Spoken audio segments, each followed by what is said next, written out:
Welcome to Season 5, Episode 6 of the Coaching Badges podcast. Brought to you, as always, with the support of our good friends at PlayerStat Data. We have a special surprise for guests tonight as PlayerStat Data CEO Colin drops in to tell us all about some exciting new developments for the company. Thanks for listening in, folks. Myself and Mark always appreciate you joining us. On the show tonight, the usual news and war chest items, along with former professional footballer and Irish international David Connolly, amongst lots of other things. We really hope you enjoy the show. So, Mark, good to see you, mate. It's been a while. What have you got for us from the world of sports news this week? It's funny, I don't even know where to start anymore. But listen, just catching up on a couple of other things there on the verge of another international week. And it brings dread for me as an Irish fan because of football and everything else. And I don't want to be critical because I try to take the emotion out of it and know that there's professionals trying to do a good job. But my God, I don't know whether I can even bother watching anymore. It's that bad. And you just wonder where all these players are gone. And all these players that are bubbling around and the next great hope and everything else, but it's demoralising me. So I'm not even going to talk about international football for a long period anyway. I'm just going to park all that. But it did get me thinking about there is lots going on. Recently, there's a new ruling that's been happening in Europe, and I think the whole transfer and the transfer in football is actually going to be really affected by it. So I think it was Diarra brought a case about movement and free movement, and basically from what this layman's take on it is, it looks like that the transfer model could actually change completely, where players can actually move at the drop of a hat for no reason, which will affect an awful lot of the lower clubs, especially will affect the player model that Celtic have, where they kind of bring in young players and try sell them on for huge money, like Matt O'Reilly, etc., where this could actually change things. So they reckon that this could have a huge effect on football and what happens. So we'll see how that goes. Also quite ironic there recently, and I actually say I have to do agreement, Rodri coming out there a couple of weeks back and giving out about the amount of football as FIFA and UEFA just keep inventing more and more competitions. And I see that the latest thing in the next year, something that they're going to have another world club champions of something in Orlando. Like, why? I don't know. He goes on about players possibly going on strike and evaluating where there are and injuries, and then the very next day in a game he gets injured. I don't think it's unusual, and I think it does coincide in those comments as well from him and other players in that more and more injuries. And I would actually argue the quality of football probably not being as good as it used to be. I mean, they are humans, and I don't think you can ask these athletes to play at the level, etc., that these guys have to play at and expect the same thing considering the amount of the workload. And that's why I think the bigger clubs have more money, and it's set up that way for them to get more money. The new Champions League format, I actually think it's probably a little bit fairer with that league system, and at home and away might give some of the smaller clubs more chances of shock results, like Lille beat Real Madrid there recently. I do think that the bigger clubs are getting more and more money to make bigger squads for people to sit in the bench to try cope with this. But there's a huge gap then as you go further down the league. So I do agree with Rodri. I think there's too much football, but the commercialism and the globalization of football as well has just changed that completely. So that'll be interesting. What else have I been talking about? Jude Bellingham at Real Madrid will be an interesting one to watch. And how he and Mbappe all fit into that. There's already rumours of discontent as well. So that'll be an interesting one to watch. And then, I don't know, I just think in the League of Ireland, it's coming to the business end of the season. I think it's going to be a very interesting couple of weeks to see will Shells pick up that league or what's going to happen. And I said to someone today, I still would not rule out Rovers pipping people at the end. And they seem to they're being Jekyll and Hyde all this season, and this could be Shells' best chance of a league in a long time if they get their act together. So lots to ponder, lots to think about, and the usual dramas of football on a weekly basis. I'm glad I took a break.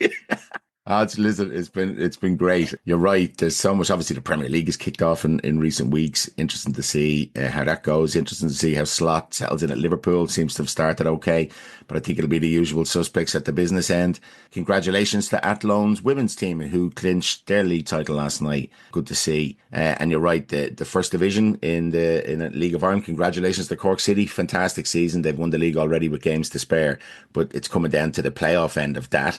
So interesting to see what shakes up there. And I think it's been the best league in the Premier Division that there's been in a long time. Lots of drama at both ends of the table. Like to see Dundalk where they are from where they were a number of years ago as one of the biggest clubs in the country to now threatening relegation is unbelievable. And then to see the rise of Shells. But, hats off to Derry. doing very well. Derry, have a possible double in their side. So yeah, look, it's brilliant time of the year, and over the next Be few weeks, interesting, actually, just fantastic. on Yeah. that, Gav. It'd be interesting the odds you would have got on Dundalk and possibly even Bows being in playoffs at the end of the Ah, season. I listen, mean, it's the first considering the time. squad that's there. Yeah, we always say at all levels of football, anybody can beat anybody on a given day. That's a given. We've seen that enough over the years. But it's playing out in the Premier Division in particular this year. Some of the results have been phenomenal. And the likes of Galway and Waterford doing so well, when lots of people would have said, generally teams that get promoted or just barely stay up struggle, they've done very well. So some of the games have been exceptional, and it's very hard to call some games. And then you see the likes of Drogheda, who looked dead and buried some months ago, go on a Yeah. run, and all of a sudden they're playing some great football and still in the cup. And so, yeah, look, it's great. Look, we're fans of the League of Ireland, obviously, but I mean, it's been an exciting campaign for lots of reasons. And It's actually one of the other things about the League of Ireland. There's been a real, especially it started probably last year, but this year it's really snowballed. And I'd love to get an agent or someone on the phone to have or on the podcast to have a good, proper, sensible chat about this. Is the amount of young Irish players that went over to the UK to play who actually come back. And it's both. Listen, I'm one of these people. The UK is obviously the mecca for most players to go and do it because it's closest and the money and the prestige, etc., etc. I always think Europe could be a better option for younger players to go and learn their craft, but that's another conversation. But it is concerning. It really is concerning. And maybe it is just the globalization of football that more talented European, South American, African players are coming into that Premier League now and and that which has a knock-on effect on the Championship, League One, League Two, etc. That a lot of young Irish players who were obviously have tons of ability are going over there and it's just not working out for whatever reason. I'd love to get someone on, yeah, maybe on the yeah. podcast from an agent or even a player, just to get a better understanding about I think that's a very good it's point. broke over here. We know Yeah, the I think system isn't working to its what it should do. But yeah, I think I think there's a bigger undercurrent there, Brexit and everything else. But I do think there's a bigger story there that I'd love to explore more. excellent. All right, we'll put that on the to-do list. But yeah, some great points there raised, mate. And look, we'll leave it there. We'll come back to some of them in the future. Cheers. Excellent. We have not one but two guests tonight. So first up, we have Colin from PlayerStat Data. So welcome to the podcast, Col. It's absolutely brilliant to have you on, mate. Listen, regular listeners of the show will know that PlayerStat Data have been a long-term sponsor of ourselves, and we really appreciate that support.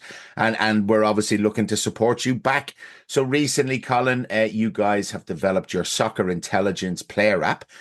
So I'd love if you could tell us and our listeners a little bit about it, please. Morning, Gav. Yeah, so where this initially came from was the club clients we were working with. We were producing these excellent levels of data outputs and insights and video going to the coaches, giving them a lot of time back from not having to clip so many games and tag various events, but they still found themselves having to put an extra bit of work when individual players were looking for a few bits and pieces. But they said, is there any way we can get the individual player data outputs, insights, and video clips into players' pockets, into their mobile phones? So we got to work basically, and yeah, over the last few months, we developed an app for mobile phones for players called Soccer Intelligence Player, and it's after hitting the ground running. Fantastic. So you might just give us a little overview. So we're all used to using apps now. We use them for everything in our daily lives. So if I'm a player now or a coach and I open the app, what can I look to do in the app? Our process is still the same, collecting the data. We get the game footage from our club client. We get the team sheets, the lineups. We collect the data for every single individual player event. Boom, boom, boom. And we then collate this into the Soccer Intelligence coach platform, but now into the Soccer Intelligence Player app. So when the players log in, first thing they'll see is the aggregated season data overview. So it's all they've done across 70 plus metrics, all within their phone, and they can select and deselect the metrics that are important to them all across the app. They're then able to access individual data summary breakdowns from a performance perspective. And within that, again, over the metrics they've selected, they can see per game what they've done across successful standing challenges, efforts on goal, successful sideways passes, anything like that. And we also have every single individual player event in a watchable 10-second video clip, which in the next version will actually be a downloadable clip you can download to your device. And then finally, which is where there's nobody in the world doing this, Gav, which is where we're very unique, is that we have a player ranking and a player benchmarking element. So players can basically rank themselves across each of these metrics by age, by position, by geographical region, i.e. Ireland, US, Canada, UK, and also by the metric itself. So under 15 right back can see, say, playing in the League of Ireland Academy. If we had every single League of Ireland Academy team signed up, they could see where they ranked against all other under 15 right backs by pass completion or successful defensive aerial duels, etc., etc. So that's completely unique in the space, and that's where we're really looking to stand out from the rest, basically. Well, that's incredible. And 70 odd metrics sounds amazing. So I'm guessing that, well, yes, we're talking about it being soccer intelligence app for players, which is amazing, but surely the applications for that amount of data is across scouting, analysis departments, across anybody who's interested in understanding, what outputs come from a game in terms of being data driven. That's something that we're kind of going to look towards further down the line, that kind of third party element. Is there something there we can do? Is there some kind of value there outside of the players and outside of the coaches?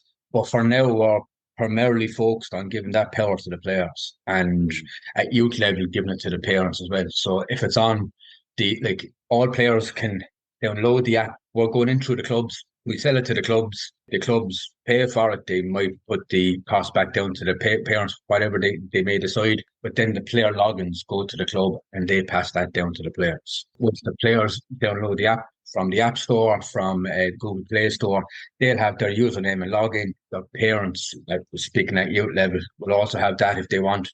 And they can objectively see game by game what their kid is doing at the weekends, and it can inform them around their kids' development pathways.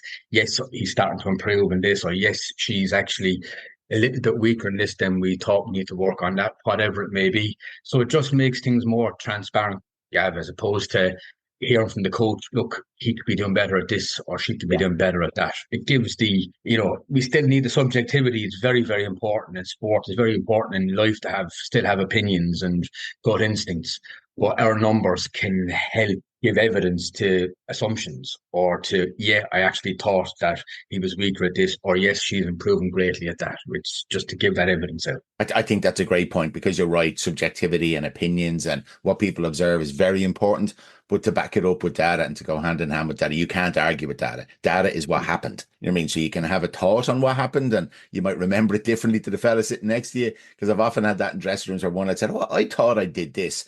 And another said, well, I thought I did that. And then when you actually see the clip or you see the data, you go, okay, that's exactly what happened. So no, listen, that's brilliant, mate. Look, obviously you're an Irish company founded by yourself, but where are you currently operating, Colin? We have clubs within the League of Ireland Academy. We have club clients in MLS Next. Since this app has come to fruition, we've actually made a bit of a splash over in Canada. So we have interest within clubs in League One Canada and provincial player development leagues at youth level. And we've been knocking on the doors of a couple of national associations as well, at youth player development level, that are keen to monitor player development pathways at the kind of the upper end of their country's footballers at various age groups. But then, seeing who's up and coming, who are the ones we need to be looking at, which what we're looking to do is we're looking to take the League of Ireland Academy, for example, on any particular weekend, how many games could there be? And that kind of talent ID staff within the FEI or any other association, they can't get to every game. And if they're speaking to coaches and head coaches and heads of academy, you're going to get a little bit of a biased spin on this player and that. Whereas our kind of soccer intelligence coach and soccer intelligence player platforms give you that objective analysis as to here's who's doing what. Yeah. So it's to give the all CNI to stakeholders as to what happens on a weekend. So we're making inroads now with the soccer intelligence player app, but slowly but surely we found ourselves. We thought that we would have had to educate the market a little bit, because especially at youth level, player performance data just wasn't it just wasn't a thing. Some would love to have it, they couldn't afford it. Others were really based on their gut instinct. I know players, but once a club or a team has a video camera, a pixel art camera, even just an old-fashioned camera on a tripod, once there's video footage there, clubs can get a goldmine of individual player performance, data outputs and insights just from that video footage, and we can do all the unlocking. Yeah, listen, as I said to you, I think the potential of this is incredible. And it's the way the world is going. Like, kids want to consume information very differently to how we did years ago. So, and everything they want in their hand, they want to be able to see it. They all are obsessed with looking at their own clips on YouTube from however they get their footage nowadays. I know lots of the clubs are using VO now, which is great. And there's definitely more of a culture of sharing now between clubs. Many years ago, clubs wouldn't share their game footage, but now people are very happy to do that. And so I think that's a good thing. Just for our listeners, you mentioned off air, and we won't mention the name of the club, but just to give you an idea of the scale of some of the clubs in Canada to our listeners, Colin mentioned that one club he's talking to has 18,000 players. That is just off the charts. When you consider, like, Ireland is sport mad and there's loads of people play games like that, but our largest clubs, I think, are maybe 1,000 plus players. But like 18,000 players in one club is insane. So, no, listen, I have to say, I've been known you a long time, and I've seen the journey PlayerStat Data has been on, and it's getting better and better, and the name is getting out there. And it's great to see it breaking beyond the boundaries of Ireland, because, the minute I talked to you first, and I was involved, as you know, in an artificial intelligence company many years ago, I immediately saw the potential. You're dead right. The gold dust is in the data. It's there. It's in the footage, and it's how we now better use that. So I would highly encourage anybody who doesn't know who PlayerStat Data are or what they do to go and check it out. Reach out to Colin. Colin has been a huge supporter of the podcast from day one, and we hope that relationship continues. And we'll do everything in our power to try and help, spread the word in our network. Like, football in Ireland is a small world. But beyond that, we all have contacts, in America and in Europe, and we'll try and spread the word. But is there anything else you want to leave our listeners with, Colin, for today? Well, yeah, any listeners specific to the Coaching Badges podcast, if I've piqued the interest of anyone listening, if you'd like to reach out, you can contact us across our socials. Twitter, we're on Instagram. I need to get better at Instagram, Gav, I'll be honest. We're on LinkedIn, but you can email us at info@playerstatdata.com for more information. And if you mention the podcast, there will be a listener discount. Look, one of our key clients came to us on the back of an introduction from yourself and Mark, and we'll be forever grateful. So you've done plenty for us, and we want to give something back to yourselves and give something back to your listeners where we can. So just mention the podcast and we'll throw in a discount for great listeners of the podcast. Fantastic. Well, Colin, listen, we really appreciate that. As I said, continued success, mate. I love what you guys are doing. We'll help as much as we can in terms of spreading the word. But yeah, to our listeners, I highly recommend reach out to Colin, learn more about PlayerStat Data. It's the way the future of our game development and game analysis is going. And these guys, for an Irish company, are absolutely ahead of the curve. So, really get in at the early adopter stage, as they say. But Carl, it's a pleasure to talk to you, mate. I know you're busy. I know you have a young family. You juggle work and football and family. So thanks for taking the time to chat with me, mate. And look, let's keep in touch and we'll talk. Hopefully we'll get together very soon. Gav, an absolute gentleman as always. Thank you so much for help, and Mark as well. I really, really appreciate the help you've given us from day one. Thank you. You're welcome.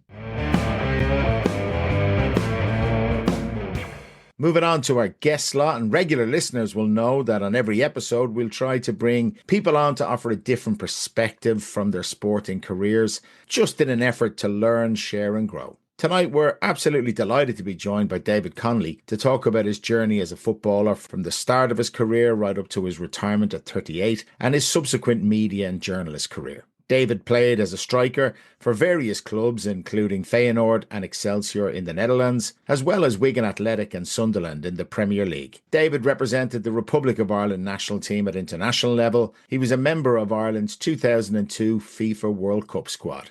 So, Dave, welcome to the pod, mate. Absolutely brilliant to have you on. Really, really appreciate you helping us out. I've been looking forward to this one since Mark told me that you were happy to help us. So listen, before we get into some questions, you might just give our listeners a little brief overview of your own kind of football or sporting journey to date. Yeah, sure. Well, I mean, I was born in England to Irish parents who came over from Ireland in the 60s. There wasn't a lot of work in Ireland in those days.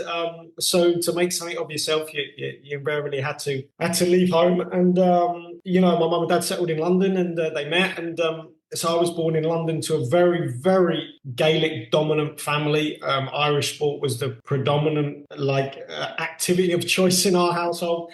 But I love football. So while all the lads or my dad and all his pals were playing Gaelic games, I'd be on the sideline with all the generation born in England playing football and soccer, not Gaelic. And that's what happened. And I got into it and loved it and played for my local team and got spotted by Watford and then just progressed up and was very lucky to play for become professional and play for a lot of fantastic football clubs. So, and obviously played internationally. So, consider myself pretty fortunate and had a nice, easy sort of, I would guess, transition into being a professional because I started at Watford very young.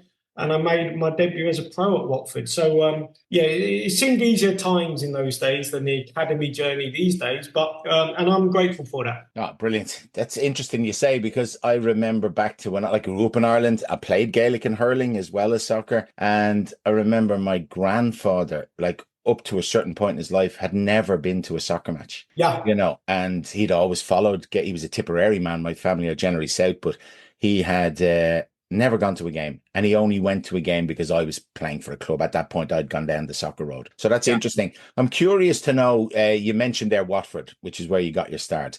So, having just kind of played up through as a kid with your mates or in school or whatever, at what point did you kind of feel or realize, hang on a minute, this could be a career? Maybe times have changed, and I can never recall in those days thinking about football as a career. I can only recall just playing incessantly whenever you could. But like I say, I would spend so much of my time at Gaelic grounds with other, probably second generation born in this country. And we saw all the violence on the pitch and all the injuries. We're like, no, we're not doing that. We're just playing football. And, all that time playing football in sort of at Ruislip and all these grounds of London. And then I think just playing locally and being spotted, you progress through, right? If you're good, you progress through. So you might play for your local team, which I did. You might then be selected for the area, which I was, the district, then the county, and then you keep going. And but I have to say, we played, whether it's at Ruislip Gaelic grounds or whether it's at Watford, you didn't play with any real intent of, I can't recall wanting it to be a career, apart from I wanted to be a professional footballer, but I'd never looked at it as like a career. I don't know, like a paid job or something. Every kid in those days, you watched the FA Cup final, and that was about it, and you love football, and you played football. Yeah. You didn't do it with any sort of feeling of, I'm not saying they do nowadays, but money, or you just did it because you loved it. And I think I was lucky because that kind of stayed with me because I retired at like 38, and I tried to have a similar outlook, like, you just play it, because you love the game, not necessarily because you play it because there's no money there anymore or you don't want to. It's like you play it because, you wanted to, and that's the game, not because it becomes then too difficult or, it's too easy, so you give up or whatever. So my attitude was this. I tried to keep the same attitude, was the same, which played for the love of the game. And when your body gives out, you might be 38, you might be 40, so be it. That's when it ends, and the bit in between is what happens, I guess. I think that's fascinating because I'm worried that there's a lot of kids that I see nowadays, from a very early age, and I'm talking 11, 12, who have agents and people advising them about their career. They don't even know what football is yet. They haven't developed that love for it and just that, I want to play with my mates. And as you said, you played incessantly. You just played everywhere and anywhere you got a chance to kick a ball. I think kids are losing that now. They're in structured environments very young. And I worry about, whose aspirations are they living up to, because kids should be playing it for fun. Like, I certainly was a late developer. I only played with my mates literally up until 14 or 15 before I realized I was anyway half decent at it. But I'm just a little concerned now that I hear people talking about, mapping out their kids' careers from a very early age. And I think that's not a good thing. Well, yeah, I mean, I believe that happens. And, they have coaching, private coaching, all this sort of stuff. And, everyone's got their own way of doing things. But I guess, as far as I was concerned, it was a pure love of the game and just wanting to be like as good as you could be. So my thing was just to be, how good could I be? Now, at Watford, right, we would only train, it's not like nowadays where they train 4 times a week. At Watford, we would train twice a week, right? And of those 2 times, I think we got to say 13, 14. One of those sessions would be a pure running session around Vicarage Road, which had a greyhound track, right? And I remember one time I had a wimpy, like a McDonald's before training, and then I was vomiting in the dressing room. Now, if you had said to me, well, do you know what? Say another country, Holland, if they train twice a week, I mean, it would all be with the ball, and it got to, I guess, 18, 19, and I couldn't do I wasn't like a Robbie Keane or a Damien. I couldn't do a step over. That wasn't my game. I was like a goal scorer. I love scoring goals. But I got to that age and I was thinking, well, maybe if I'd have been doing more skills at a young age, would I be more further developed? Whereas at Watford, we were big into my youth team coach at the time, Kenny Jackett, was fantastic, but he was big into like being fit. And I might have been a bit older, 15 maybe or whatever, being fit and, and it was the mental side. So I look at it and I go, well, do you know what? Maybe I had that toughness to me that we did the running, we hated it, but it built a sort of resilience. Who knows? But I guess everyone has their own journey, right? And you look at things, you go, well, was it for that reason? And because it was, maybe I got this out of it, which might have been a bit more resilience. And who knows? But maybe I couldn't do a step over, but I had the sort of resilience to become a pro and all the trials and tribulations, because it's not easy, and then have a long career, because it's even harder to try and stay in it. I think that's actually really interesting. And there's something, you mentioned that word resilience, and that's bandied around everywhere these days. Do you actually, because we had Martin O'Neill, I'm name dropping here now. We had Martin O'Neill on the pod, and he talked about when he was at Forest and he had Clough teaching them and coaching them, and the stuff that they were doing back there was just called a very different version of what Pep does now, like that high press and like intensity and everything else. Those words that are probably bandied around and probably seen as a little bit old-fashioned, but I'm just interested, do you actually think that Kenny and his approach, which was probably state-of-the-art at that time, actually helped you with resilience? Because I do go back to Gavin's point, and I do think young footballers, and I'm not trying to tar them, because like the young people these days are phenomenal as well. They've got different challenges, so I think it's unfair for me to say that they're all weak-minded or something like that. But you think that yous were probably handled in a different way that gave you resilience for later on in life, for a longevity in a career? Look, I'm very mindful, because I'm honoured to be asked to do a podcast, but I'm very mindful that people don't, and they won't, because I'm sure you've got an intelligent audience. They're not going to take what I say and implement it. However, what I would say is this: how do you learn resilience, or how do you learn to become tough or hardened to obstacles in your life that may happen? How do you? Now, there was a period, right, where everyone used to read self-help books and stuff like this and think, right, that's the way I'm going to read a self-help book. And it was pushed by different countries and America. And, I think everyone had a spell reading it, and how to be resilient. Or in my opinion, right, the only way is you have your own challenges in life. So that challenge might be something so small that it doesn't matter. You build it, it's in your bank, and you go on from there. I mean, from my own perspective, when I was 14, 15 and 16, and this is the truth, on the final game of each season, and in those days at Watford, you played Tottenham, Arsenal, Chelsea, West Ham. We would be playing against South East Counties, it was called. You played all the best teams. It wasn't in academy status now, like 1, 2, 3. Yeah. So, and I kept the diary. I kept like a football diary. I mean, I've got loads here to show you. Like I've got hundreds of these, right? From when I was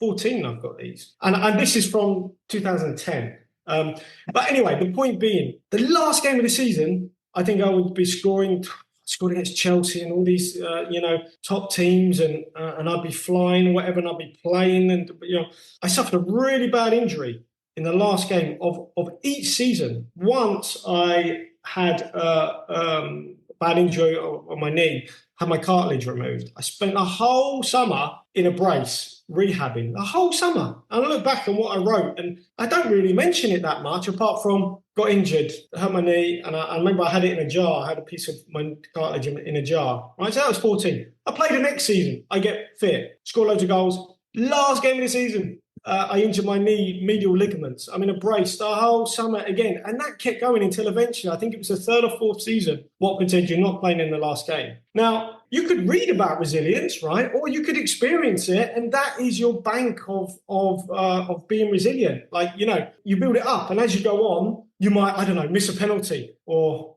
I remember missing one for Ireland in World Cup. Or I missed one for Sunderland against Burnley in a must-win game, and we get another penalty. And everyone's looking, and you've got a split second. You go, well, who takes it? Well, in my bank of resilience, I've missed one. So what? I got to pick that ball up and show that I can take the next one. And it went in, but that could be by luck or whatever. But the point is, it's not what a hero. The point is, you can't I don't think you can read about all this stuff. I think you have to experience it. And it doesn't have to be playing for Sunderland or playing for Ireland, or it could be doing whatever, and that builds your resilience. You talk about kids. I've got one child who was really, really ill, like really ended up in hospital for like a year. The mortality rate was really high. Now, I don't need to tell her about a lot of challenges she's going to face in life, because she's overcome those challenges and she's healthy now and she's back at school and she's doing really, really well. So my point being, you have to kind of live it and take it. And those little challenges, which we all have,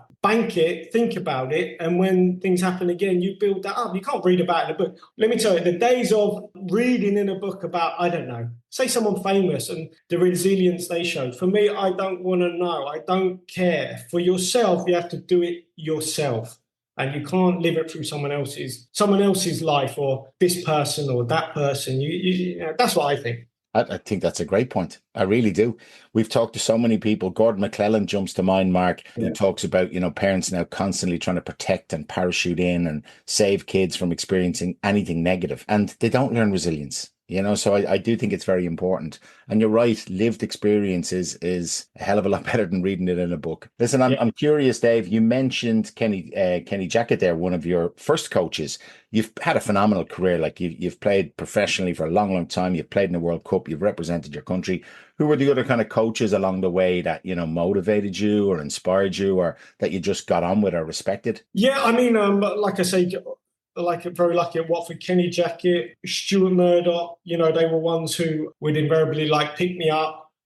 Sometimes I might need some food before, because I didn't live near. I started in Watford, and we lived there. Then we moved away, and so then I'd have to get transport, and they would make sure I had food, and they'd take me to training and all that sort of stuff. So they were brilliant for me in that regard. And I haven't spoke to Kenny probably in a couple of years, but I speak to Stuart still regularly.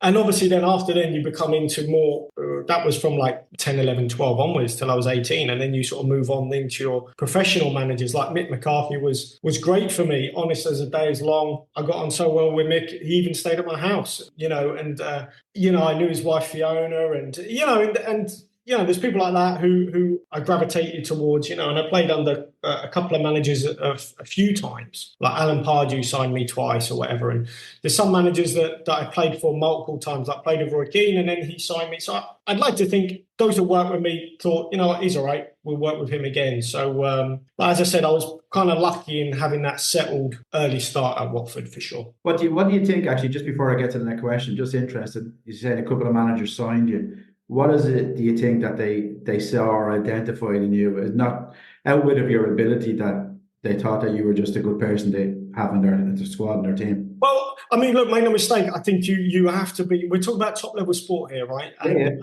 top level, you've got to be demanding. You have got to be demanding. You've got to deliver.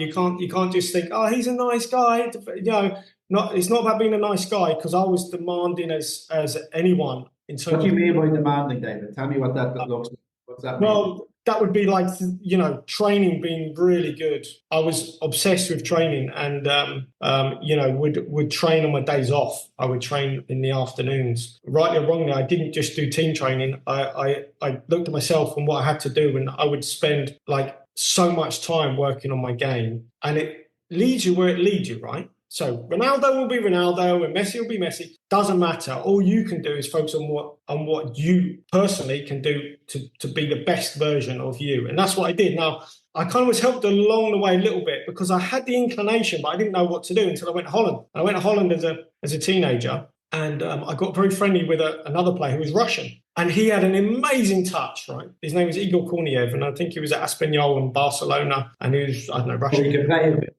Yeah, so he was, but his touch was just, I mean, extraordinary. I remember saying and then he'd be in the gym before training, and every day before training, he would do 1,000 kick-ups in the gym using socks and a ball, right? And I remember thinking, yeah, I mean, I could do this. Like, it takes 7 minutes or something. You know, I remember timing it. It takes 7 minutes, and that's 7 minutes. Everyone's in the gym doing weights, and they should be in the gym doing 1,000 kick-ups, you know. But he'd combine it with, you know, different exercises and, you know, and weights and all this. But kind of sure. And then I remember walking to his car once, right? Because we got Pally. He wasn't twice my age, but he was a lot older, and I was younger, and I was probably impressionable, but I got on with him. And anyway, he opened his boot and he lifted up his boot, and in the back was a bag of balls, like his own sack of footballs. And I was like, oh, you know, what's that? And then he said, well, basically, I go and practice. So days off, I practice. These are my own balls. I'm in complete control. I don't need to rely on a coach. I've got my own balls. And basically, I just copied him. I went and got my own balls. We practiced together, bit of a bromance or whatever. And from that, I liked the feeling of being in control, but also knowing that if I miss on a Saturday, if I'm not selected, wherever it may be, or if I don't feel I got enough in training of what I need, I've got my own equipment to go and service that and do what I want. And for my whole career, wherever I lived, and, you know, I remember in Holland, someone put an article, because I was training on my own in a pitch in somewhere, and someone saw me and they, you know, put it in the paper that I was with a child, like an 8-year-old child was throwing me the ball, but it was actually my girlfriend at the time. But, you know, they thought I was there with a kid practicing. But the point being, wherever I went, in London or up north, and I would be very reticent to do that extra training at the club. I would always go and find a pitch. And it was a lot harder in England to find a pitch with nets, a good surface. You had to befriend someone, you know, give them something or whatever. So I think I took the confidence and the knowledge, knowing that I've done what I need to do, demanding of training. And if it wasn't what I needed, because obviously you're in a team game, right? And I think I'm aware the older I got, the needs of the team is obviously important. But within that, you also have the needs of the player, like the individual player. And I remember thinking, well, this session, maybe we could do this. And then I might get what I need out of it. And I think that's the challenges as a coach, right? The team, but then the individual needs within that team. But I just thought, well, if I can have what I need, if I don't get it, I can go and practice it somewhere else. And it takes you where it takes you, basically. That's not like, oh, wow, that's amazing.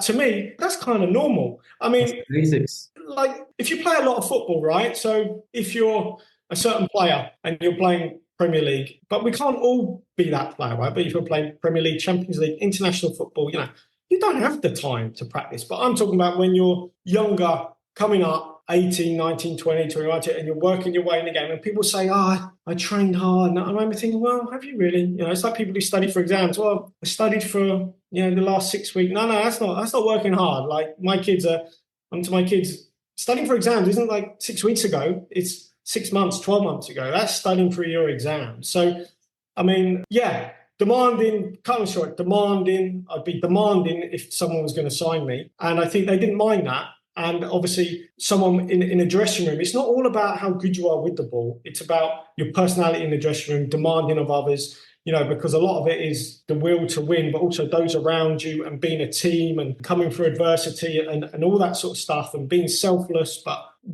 also knowing that, well, he might deliver goals, but he also might drag everyone with him if things aren't going well. You know, all that sort of stuff, I guess.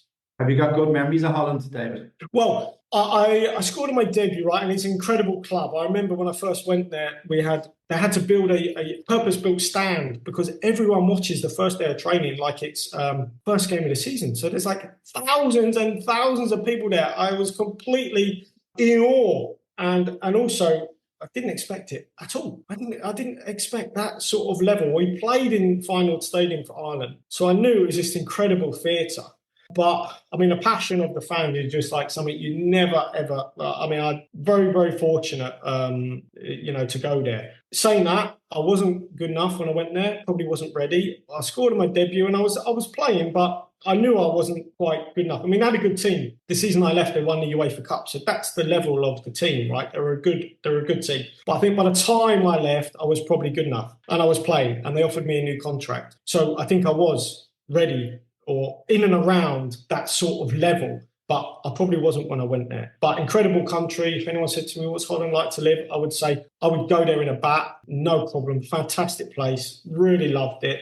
And iconic club. Yeah, I just probably wasn't quite, I wasn't quite at the level then. I'm interested. That's fascinating. Like you've done a lot of things actually that young players could learn from. Certainly playing abroad, I think has to stand to you in terms of your overall learning and development as a person. But I can't let this interview go without talking about the World Cup. Like, you've being a pro footballer is difficult, and you've been fortunate enough to have a great career at it, Dave. And there's hundreds and thousands of kids out there who'd love to be a pro, but there's even less people get to play in a World Cup. So you might just give us a little bit of your thoughts and memories on, what was that experience like? I have to say, like with Ireland, we should have qualified for a couple of other tournaments, and probably that one tournament, and just playing a small part against Spain was a bit of an anticlimax for the squad that we had.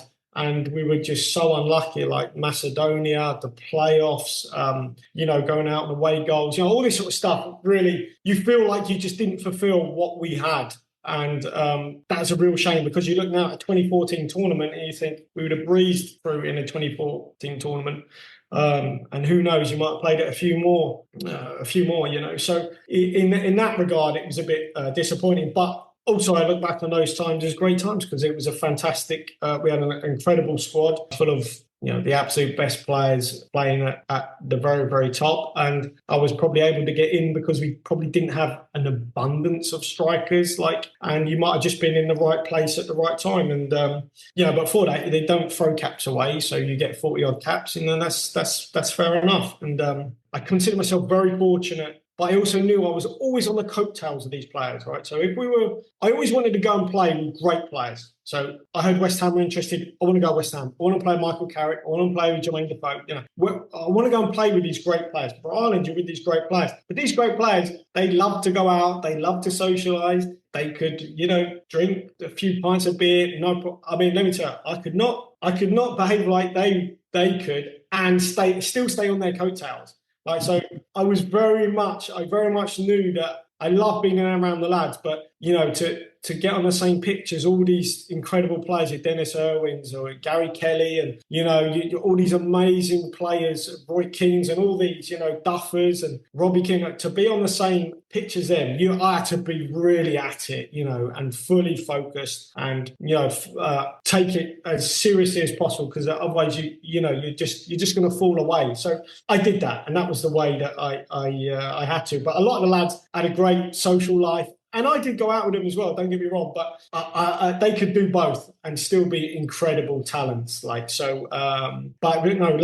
very fortunate to, and I scored on my debut. Well, scored a hat-trick for Ireland. Didn't score my debut for Ireland, but I considered, my first goal for them. I think it was put out the other day. I think it was against America or Mexico. I mean, the joy on my face was just indescribable, because that's what it was. Pure and utter joy playing for your country. I mean, playing with Niall Quinn, he put a through ball to me. The vision, was just out of this world. And Niall was an incredible player. His touch was like the player in Holland I spoke about, but probably natural. And Quinny wouldn't over train or whatever, but touch and the vision and the pass perfectly weighted. And you're like, how has Niall spotted me? Even though I had my arm up, I was on a complete diagonal. But these players were incredible players, and they, I know they're held in that regard, but they were. I mean, that pass from Niall Quinn, if Kevin De Bruyne played it, they'd be like, wow, it's incredible. But Niall could do that. A fantastic front man. Brilliant. I think it's incredible to actually listen there. And it's we probably get a little bit flippant about those days, and probably don't look back and give some of those players the respect that they actually due, because I think there's a large majority, and I'll probably be controversial here, there's a large majority of fans these days look at the English Premier League and see it as the be-all and end-all, and compare the top players that are playing there and think, well, we don't have players like that. But you go back and you think of Duff and Keane and everybody, and even that squad that went to USA 94 and players like that, and John Aldridge, they were at the pinnacle of their game. And I suppose when you think, we were talking just before we went on air there, we were talking because I heard you on News Talk here in Ireland, and I've listened to you a lot lately, and I think you make an awful lot of sense in a very confusing world where honest opinions aren't allowed or want to be expressed. And I'm not talking about being controversial, about just calling it as it is. What frustrates you when you look at the modern player these days? Because there's so many great players, and I'm looking at the Euros and some incredible. And then I was listening to the Jude Bellingham interview last night, and I'm going, yeah, he has a point, but like, and then I was listening to Richard Saddle, you're going, well, I'm only criticising him and his ability and his football. I'm not doing that in person. But there seems to be fine lines where you can't say that to anybody these days. What would you say your pet hates these days of the modern footballer or the way things are? Okay, what if I said this? I don't have any pet hates of modern day footballers. It's so hard. It's so hard to be a modern day footballer. To be a footballer, I don't have this I have no bitterness towards players. I love football. I grew up loving football, and I loved watching top players and the skills. I used to watch, 101 best goals, 501 best goals. I love, as a whole, I have an outlook that is positive on football, which is I love players and I love top football, and I love looking at, the control and the touch and the movement and the weight of pass and how they finished and all this sort of stuff. I love all that and dissecting it. I don't have a pet hate of footballers because I think, well, I know what it's like. I've been a football player, so I know. But because of that, I can see how they're thinking. So, the Jude stuff does not surprise me whatsoever in my mind, because I look at what England have tried to do with the media and bring them in and, have them on side and create a media suite, and they play darts against them and all that. And to me, it's laudable. I guess it's fine. I mean, I understand, because there might have been a sort of chasm between them in the past, a lot of negativity. But to me, I think, look, when I retired, I had my pro license and I did a degree in journalism. So I think I can sit here, and I did a BA honours, got a first or whatever, right? I can sit here and tell you exactly what it's like as a journalist, because I wrote for the Times. I can tell you exactly what it's like as a player, because I was 20 years. I did my pro license. So I think, personally, I've got a really good aspect on a lot of things. I'm not saying I'm qualified, because you don't have to be qualified to give an opinion, but I think I am. And let me tell you, it's a lot harder to be a football player than it is to be a journalist, right? Interesting. Let me tell you, those players have got practiced their whole lives, right? They get one shot at it. They are going out under immense scrutiny and pressure against another team who don't want them to win, who aren't going to let them do things as they want. So I think I can see from both sides, and I get a little bit, I wouldn't say defensive of players, because some players will be like, who are you? They don't care for me. And, but just in terms of a global sense, that it's very, very easy to, it's very easy to dissect certain things or just come out and have a very sort of opinion that is sort of fact-based, okay, well, Harry Kane, no shot, no touches, for example, or no touches in the box or whatever. That's the facts, right? But around it, why is that? I think I can look at why that is and the reasons why. And the reasons why maybe Harry Kane said some things or Jude Bellingham said some things isn't because of the fans. I think it's more a case of how the media have been with them, a little bit negative. But why is that? Well, I think it's because the players are too concerned about the media, and they shouldn't be concerned about the media, because I think you're giving too much sort of credence to the media. And if it was me, when I was playing, I just wouldn't care what the media think. I wouldn't care what you thought. I wouldn't care what the paper thought. I wouldn't care what some teachers at school thought, because some said, well, don't focus on football. I wouldn't care what anyone said. You should just be focused on the game and your team. And I think they've tried to pacify and be everyone's mate and not fall out with people. And then what happens is when they say something about you get offended. Who cares? I mean, personally, who cares? They have their job, you have your job, and just keep them separate. And I think you can try and be, that's why, look, everyone sort of likes maybe Roy Keane as a pundit. He doesn't try to be everyone's friend. He just tells it as it is with an honesty. Look, I got on with Roy, but I also could fall out with Roy. So I've seen both sides of Roy. But the point being, I think you can, if you try and, and be too, they've got to be, friends with every journalist and every person, so they write nice things, or aren't they so kind? They're so gracious. What a great! Who cares? You don't have to have them on side, and I don't see the need for them to try and, as a player, to have the media on side. And also, I think you give the media too much of as if they feel they've got a certain power. They might do, but you don't tell them that they do. And I think sometimes that has shifted a little bit. So I personally, I think they might be reading too much, looking at their phones. And 20 years ago, we didn't have phones. We didn't look at what people were saying on Twitter. Yeah. So we didn't exist.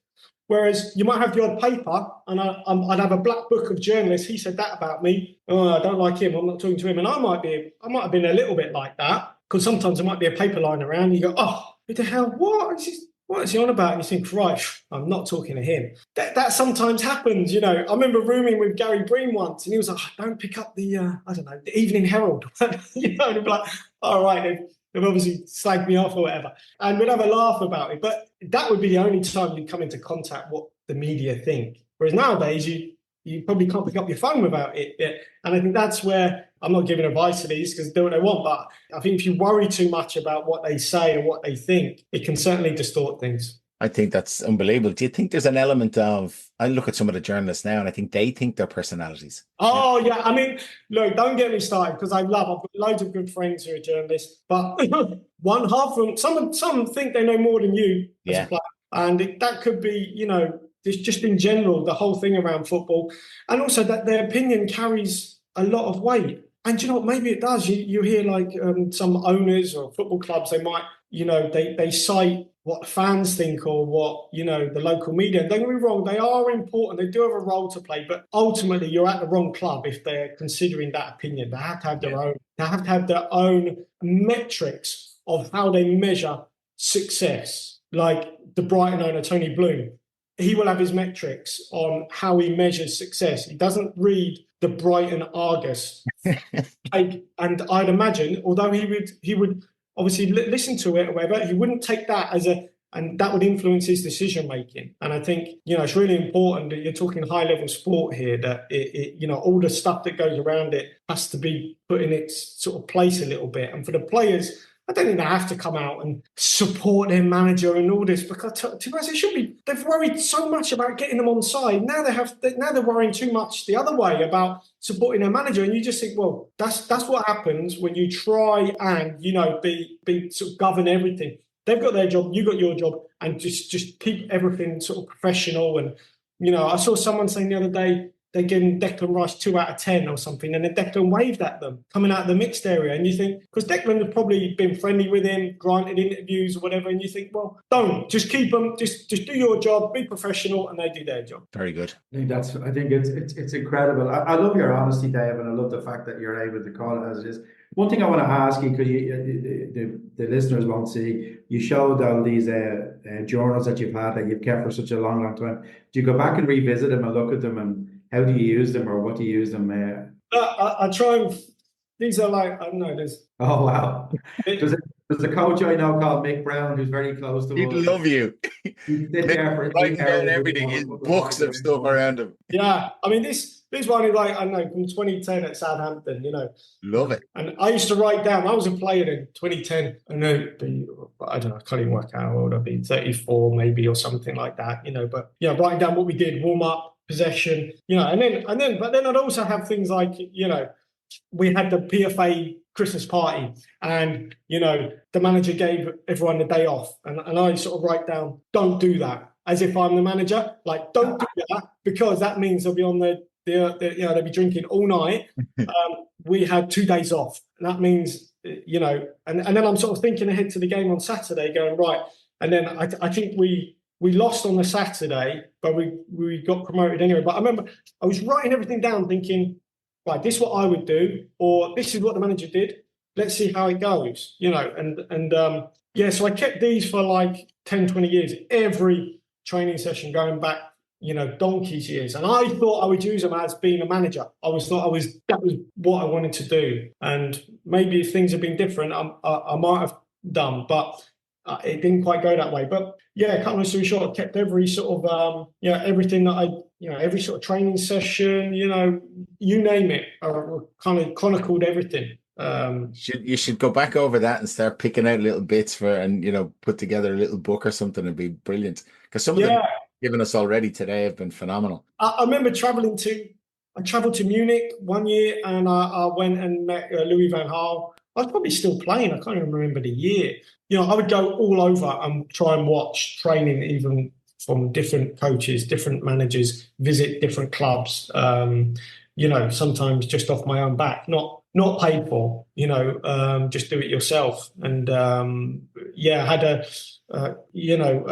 that was sort of what I like to do, because I thought, right, this is what I want to do. I want to go into coaching, and how good can I be? A bit like when you're a player, leaving no stone unturned. Like, what can you do? What can you pick up? And, blah, blah, blah, blah, blah. Very good. Well, look, I'm very conscious of your time, and we're coming to the end of our chat. It's been incredible, actually. I've really enjoyed talking to you. But if I may, you've had a brilliant career. You've given us some of the highlights there. I'm just curious, how did you find retirement? Because you were lucky enough, I think, while 38 is young, it's still quite old in football terms. But how did you find retirement? Did you have any regrets when you retired? And then going forward from here on in, what's the plan? Well, I think retirement for anyone, even if you have the best laid plans, like I said, I did my coaching all the way through, and I had my pro license before I retired. And no, when I retired, I completed my pro license. So I did my B license at Sunderland in 2007. So I was late 20s, and I did it with Kevin Ball, who was brilliant. And Jordan Henderson was in the youth team, Martin Waghorn, Jack Colback. And I did my pro license with those. I took those guys for in the afternoons or whatever, some days, learned off Kevin Ball or whatever, and then did my A license, and then did my pro license. And I thought, right, I'm all laid up, and got my first job. I retired and then went straight into coaching. First job taking Millwall's under 18s, but I didn't quite know exactly. I knew the role, but it was joint coaching, and I quickly learned that I loved my joint coach. But I quickly learned that I just wanted to do things. All this, I wanted to implement on my own. And academy football is not quite the place for that, because you might have a syllabus that you've got to work through. And don't get me wrong, you would have some autonomy, but I just felt that I wanted to really do things, my way. And I think I left it. And I think I just never quite had probably the courage of my convictions to go and be a manager and do things my way. I had 4 children. 4 children, anyone with a lot of children knows, is hard work. And also with a lot of kids, if you're away somewhere, are you willing to pay the price of being a coach that you are as a player? As a player, I was willing to pay the price. So I don't necessarily think I should say this story, but I would even leave my mother, she was dying, and I was sleeping on a hospice floor, and I went to play football for Southampton, and she had days left, hours left, and I still went to training, and I missed her passing. And I look back on that and go, all my family were with my mum, but I wasn't, because if you're one way in football, to me, it's very difficult to suddenly change. I couldn't then be all in at football as 15, 16, 17, willing to pay the price to then, when my side is going to get promoted to the Premier League, not be available to play Nottingham Forest away. And so I went and played Forest, and I scored, right? But then we had training next day, and I went, and she passed away when I was at training. And I remember thinking, but I didn't have to go training. Why did I go training? But I think it's so difficult to turn it on or off. And I think you live and die by that, if that makes sense. You sort of, You think that's the way I am, and you can't suddenly change. So if you're dropping down the divisions, does your professionalism lessen? It shouldn't, because when you're a kid coming through, your standards are up here, and you try. Just because you're dropping down doesn't mean your standards are low as well, or you do things differently. So for me, it was always the same, football. And I wanted to play. Well, if I don't go and play against Forest, someone else will play. And for me, as I said earlier, I wanted to play with the best. I wanted to play. I hated not playing. I hated being sub. I hated the thought that the manager had lost confidence in me or didn't believe in me. I hated the thought that my teammates might think, we're better without him in the team. I wanted to be playing fit in the team, showing my worth, and that's not laudable. Don't get me wrong. I look back on that decision like many others I made, and I always put football first, always in front of everything. And that is not to be sort of looked at as, wow, that was just me. I don't care what anyone else says, what their opinion is on it, whether it's right, wrong, whether they would do the same or not. I don't care. And I look at some people like Cody Gakpo, I think, at the Euros, who's having a baby. Now, he might go and miss a game for his wife who's having a baby because maybe they're born in, I don't know, different part. No, I think it's for Liverpool. He missed the game for Liverpool. Maybe because he's in a different part of the world or whatever it may be. And for me, I was in the same situation. I had a child being born, and I stayed in the hotel with the team, and I told my wife, unless she's coming out of you, I don't want to know. So she called me and I got there with like an hour, saw my daughter being born. Don't get me wrong, I love my kids more than anything. And then I was back to the game at Sunday and we played Blackburn the next day. No one would know. You had like a couple of hours sleep. But I think in football, it's hard to, quantify this. And it's not some like, you're not saving the world, but in your eyes, that job is everything for you. So I had to be with a team. I wanted to be with a team. I wanted to play football. And if I wasn't part of that team, someone else would be. And that fear of missing out. So bang, I'm in. My child was born. I didn't have to miss a game. And everyone has their own reasons, but that is just how I lived. And I'm sure if I'd have missed the birth, it might be different. But also, that was what I did. And it doesn't matter whether you play for Real Madrid or play for Accrington Stanley. If that's your way of living or being, that is your way. And it takes you where it takes you. And I think there's for example, my parents, my mum would have known, well, football was everything for David. So, maybe my family couldn't quite understand, but I think they could. But it was just the way it was. And at the end of that season with Southampton, I was offered a new contract, but I was dealing with my mother. And I didn't sign it, but I just kept it on the side, thinking, we're going for a promotion. I'll leave it on the side. It'll get sorted. You know what? I got injured. They took the contract away, and at 35, I was released. And I just wanted to scream. What complaints could I have? Because I lived that way. I also, that was the way I lived. So it was my fault. I should have just signed it, and I should have got on with things. And then I had to try and rehabilitate at 35 with a busted medial ligament knee. Everyone else would have probably called it a day. And I thought, no, I am not. You are not. I'm not going out like this. So I went to see a physio at Portsmouth. I rehabbed. I ended up at Portsmouth. I eked out another 3 more years. And, these people who don't drop down the leagues or think they're too good. I had no ego. I don't care. I'm going to get back fit. I'm going to play for a fantastic club like Portsmouth. Didn't bother me what division they're in. I knew the physio and, I wanted to keep going. And so that's what happens. But I think if you live like that, there's only one way to live. You can't then suddenly turn it on and off. And to me, you're not genuine. You're not authentic. You're not the real person, whether you have success or not. And some of the stories, right? I don't even think I've told my kids these stories. I don't like go and go. I tell you what, this is how to be like me, because I don't believe in that. I don't necessarily think, because as I said earlier, your kids, like other people, have got to live their own experience, right? And then take from that, the things they learn. So likewise, probably when you're dead, your family will go, well, I tell you what, do you remember Mark? Mark did this with, his restaurant business, or, Gavin did this and with the coaching podcast, and they grew from it, or whatever it may be, But when you're alive, you don't really talk like that, do you? Yeah. You all just crack on. We can schedule in weekly sessions for therapy, because this exactly. We set up this podcast like therapy for middle age.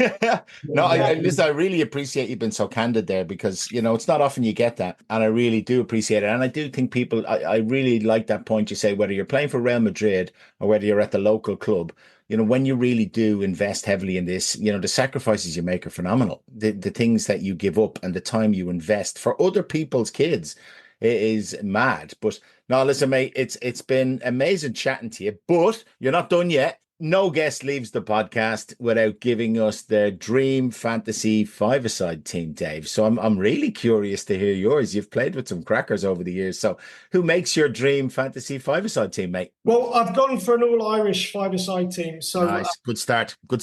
That's not because of the company I'm keeping, but just in fact, if I look at the goalkeepers, played with lots of very good goalkeepers. It could have been Jerzy Dudek, who was brilliant, played at Feyenoord and played, Liverpool and obviously whatever. But I mean, Shay Given for me was a fantastic goalkeeper. So great shout. Shay is, forget about, if he's a colleague, a friend or whatever, just in terms of goalkeeper, you'd be hard pressed to find. And do you know what I loved about Shay? And I've said this before. If you're doing shooting, right, at the end of a session, Shay would bowl the ball out at you, because I love, and then we'd go at each other trying to score. Now, some goalkeepers, top goalkeepers, wouldn't do that at the end of training. They would go, I'm done, I'm going in. I'm not going to stand here and be cannon fodder for, the strikers. But Shay really wanted to then save, And I love that, because I played with a lot of goalkeepers and they were like, nah, I'm going in, or, and then you'd have to do it against the second goalkeeper or the third goalkeeper. So I love that about Shay. Brilliant. Good start. Right. Who's next? Next, geez, I mean, in terms of five-a-side, I imagine, you need a goalkeeper, a defender, a midfielder, a winger, and a striker. That's what I've gone. I've gone proper formation, like I'm going to win something. I'm not here. Bit of thought going into this. I like this. I'm not here just to. It's the winning that counts. So, I mean, in terms of defender, geez, I mean, where do you start? But again, I can't think of too many better defenders than when we were with Ireland, hence having to be, like Steve Finnan. I mean, incredible. Stephen Carr. I mean, who got past Stevie Carr? Gary Kelly. I mean, the list is endless. Kenny Cunningham. Like the list is just as long as your arm. But I've gone with someone I think where I can't recall anyone being stronger than him. Not many were quicker than him. And obviously he could, he had a wild time off the pitch and he was incredible on it. So I'm going Richard Dunn. Oh, that's a big shout. Yeah, I mean, and he doesn't get. Mark talked about respect earlier. I don't think Richie Dunn gets the credit he deserves for how good he was. Oh my God, he was amazing. I remember seeing him a few years ago when he was at QPR. He was at a fish and chip shop down the road, and he used to have a massive Irish Wolfhound as his dog. And anyway, I then saw him a few months later, and the Wolfhound was not with him, and he was with his wife, and he was like, she passed away or whatever. And he then told me a story about his manager at the time wouldn't let him leave the hotel because they knew the dog was going to pass away, and his wife had sunglasses. She was really upset. Anyway, so I digress. But yeah, Richard Dunn. Excellent. What a start. Given and done. Right. Who's next? Centre mid. So it's probably, as I'd expect, Roy Keane is centre mid. So Roy was very, very demanding. You turn up the training and he'd just whack the ball at you from like 10 yards away, as if to say, control that or you shouldn't be here, and that was his sort of way. And divisive, don't get me wrong, divisive off the pitch, but you're talking about best five-a-side team and centre mid, there's fantastic. There's not many Irish people who argue with you about that. Well, yeah. There might be a few, but no, I have to say that's some spine of a team, right? Who fills in around that? Well, I think around that is we've had loads of great wingers. I played with lots of great wingers, but probably the best have been with Ireland, and I don't think there's been any than Damien Duff. Playing under Mourinho, winning Premier League titles, incredible talent. It's a funny fella, like how he was off the pitch, doing very well now at Shelbourne, obviously. Yeah. And that's great to see. But I mean, Duffer you see a lot of these wingers now, inverted wingers, play off the wing, cutting field and can't hit a barn door, and you look at the top ones around that time, Duffer, Robben, you can keep going, cutting in and, scoring, hitting the target, hitting the top corners. And Duffer was as good as, he won everything. So, he's as good as they come. So it'll be Duffer. Excellent. Yeah. And as you said, doing really well. A good character for the League of Ireland as well, I think. Yeah, brilliant. Yeah, very that's a chat for another day. All right. Yeah. So who closes out the five-a-side team then? This is some sort. Yeah, and so loads of great strikers I played with. In terms of if it was like someone to play off, you'd say, Niall Quinn or Ricky Lambert at Southampton, Neil Shipperley, big target men that I enjoyed playing with who were selfless, who would lay it off, flick it on, but could do other stuff. But in terms of like pure strikers, there's probably two, and they might get like half a game each. So the first one will be Jermaine Defoe. So Jermaine was a fantastic striker, an incredible striker of a football, left and right, pure power, technique, so sharp. I mean, I remember in training going, right, he was younger than me, but I remember thinking, and we started together as a front two under Trevor Brooking, and we worked brilliantly, and some stuff came out that I didn't like him or he didn't like me. No, it's forever. We both really enjoyed playing, and he was a fantastic player. And so it'd be Jermaine or Robbie Keane. Wow. So I think Robbie was, again, top striker. And I set him up for a few goals. I remember one against Turkey in the playoffs, I remember we played for Ireland against Iran in the World Cup playoffs, and me and Robbie played up front. And what I liked about Mick is Mick took Robbie off because I was playing well. And I like that about a manager. Like Mick would go, well, in this game, he's doing all right, so he'll stay on. And Robbie, but Robbie was, I digress, but Robbie was like a fantastic player. Yes. So I think Robbie and Jermaine are the two in terms of like, not that would compliment me, but just out and out ability is, yeah, that would be one of No, those. that's a hell of a side. So just to recap, Given in goal, Richie Dunn at the back, Roy Keane centre mid, Damien Duff on either wing, really, and Jermaine Defoe and Robbie Keane, half and half up top. Half and half, yeah. So I mean, Dave, look, yeah, phenomenal team, mate. Phenomenal team. I tell you, that would give a run. We've had some good teams over the 5 seasons, but I that's bet, as good as I've heard. yeah, I bet, good. Excellent. It only remains for myself and Mark to Keith. thank you, mate. Look, we really do appreciate anybody who helps us out in the show. And over the couple of seasons, or 5 seasons now, it's hard to believe that we've met some amazing people. And you're certainly up there in terms of the chats that I've enjoyed. I really love the fact that you can speak very eloquently and articulately about from a player's point of view. But obviously now with your future, degree in journalism, you also have that slant. You're able to put your point across well, and there's so many good things to take away. But it only remains for us to say, look, pleasure chatting to you. Best wishes to you and your family for the rest of your future. And we hope to keep in touch, mate, somewhere along the way. But listen, really, really appreciate you taking the time to chat to us. I know it's early in the morning, but enjoy the rest of your day and hope to see you again somewhere along the way. Thank you. Lovely. Take care, lad. So it's war chest time, and on every episode, as regular listeners know, Mark will bring us some recommendations of books or courses or films and stuff like that, just to help aid our own self-development. So Mark, what have you got for us in the war chest this week? I read this book actually when I was recently on holidays, or because I went full yank vacation. I went there and I thought it was absolutely phenomenal. It's about Novak Djokovic, arguably probably the best tennis player of all time, and the man behind the enigma. It is a fascinating insight into what an elite athlete is. It explores everything of the life of the champion. It's a real insight. It captures the complexity of a guy who I would have had a certain opinion of, who have probably changed several times about what he is.